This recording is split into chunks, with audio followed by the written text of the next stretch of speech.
నన్ను నేను చూడలేనమ్మో అనుకున్నానండి నేను.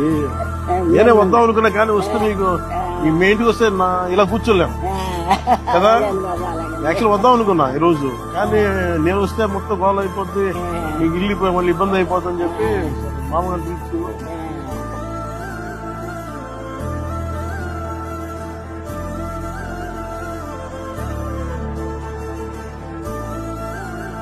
సార్ మీకోసం ఇది చెక్ ఒకటి ఇస్తున్నా, ఇది మీరు బ్యాంకులో వేసుకోండి 50,000 రూపాయలు.